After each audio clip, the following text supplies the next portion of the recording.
আল্লাহ রাসূল বলেন 5 ওয়াক্ত নামাজের পরে 10 বার পড়লে আল্লাহর কসম এটা তোমার চেহারাকে সুন্দর করে দিবে, আল্লাহর কসম এটা তোমার রিজিককে বরকত দিয়ে দিবে, আল্লাহর কসম এটা তোমার শরীরকে সুস্থ করে দিবে, তোমাকে তোমার বন্ধুদের মধ্যে সকলের মধ্যে ভালো করে দিবে, সকলের মধ্যে প্রিয় করে দিবে। তুমি যেদিকে যাবা ওইদিকেই সবাই তোমাকে বলবে এটা দেখ এটা কি সুন্দর, হ্যাঁ তোমার রং কালো কিন্তু সবাই বলবে এটা কি সুন্দর দেখ। মনে মনে ভাবতে থাকো যে তিনি তো সব পারেন, তো তিনি আমাকে কেন ইজ্জত রিজিক দিতে পারবেন না? তিনি তো সব পারেন, তিনি আমাকে সুস্থ জীবন কেন দিতে পারবেন না?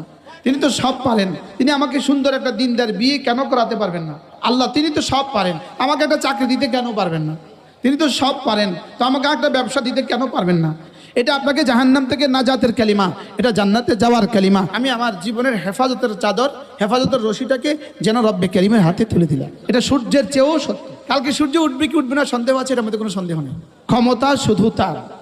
আচ্ছা, আমি যদি ক্ষমতা শুধু তার পড়ি, এটাই যদি এভাবে আমি বলতে থাকি, তো তিনি আমাকে কি দিবেন? এক বাদশার সামনে যদি আপনি যাওয়ার সৌভাগ্য হয়, বাদশা যদি বলে চাও যাওয়া চাওয়ার আছে, আপনি কি কি চাইবেন? এখন এই কালিমাটা পড়তে যার যা যা চাওয়ার আছে সব মনে মনে চেয়ে নেন, যেন আপনি বাদশার সামনে দাঁড়িয়ে পড়ছেন আর বাদশা যেন আপনার দিকে তাকিয়ে আছে। দুনিয়ার মধ্যে যা আছে তার চেয়েও দামি সে আল্লাহ তাআলার জিম্মাদারিতে ঢুকে গেল।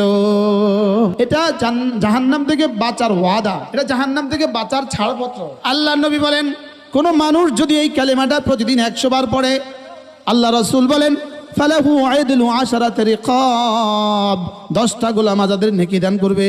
ও কুতিবাত লাহু মিয়াতু হাসানা, রব্বে কারীম তার জন্য 100টা হাসানা লিখে দিবে।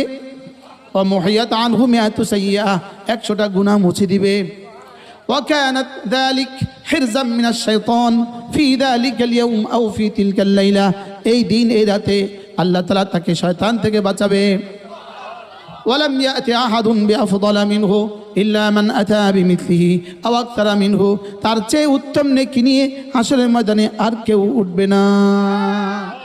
আপনি ঘরে গিয়ে দেখবেন ফ্যানের সুইচটা দিবেন, ফ্যানের সুইচটা দেওয়ার সাথে সাথে তেমন ফ্যানটা ঘুরে, ঠিক সুবহানাল্লাহ বলার সঙ্গে সঙ্গে কোটি কোটি ফেরেশতার হাত নড়ে ওঠে। কেউ বা হুর বানায়, কেউ বা গেলমান বানায়, কেউ বা হুরের গালে রং লাগায়, কেউ বা গেলমানের গালে রং লাগায়, কেউ বা ফুলের গাছে পানি দেয়, কেউ বা ফুল বানায়, কেউ বা জামা বানায়, কেউ বা গাছ বানায়, কেউ বা ফল বানায়, কেউ বা ফুল বানায়। লেকিন আমি যে বুঝি নাই, আমার যে বিশ্বাসের দুনিয়া আগুন লেগে গেছে। এটা গতকালকে হেফ শেষ করে গতকালকে পাগড়ি পেয়েছে, আর ওর বাবা গত পরশু ইন্তেকাল হয়ে গেছে। কি ভাই বললেন তো দেখি, এটার আব্বাকে আল্লাহ তাআলা জান্নাতে কি দিবে? লা ইলাহা ইল্লাল্লাহ মুহাম্মাদুর রাসূলুল্লাহ। এটা হলো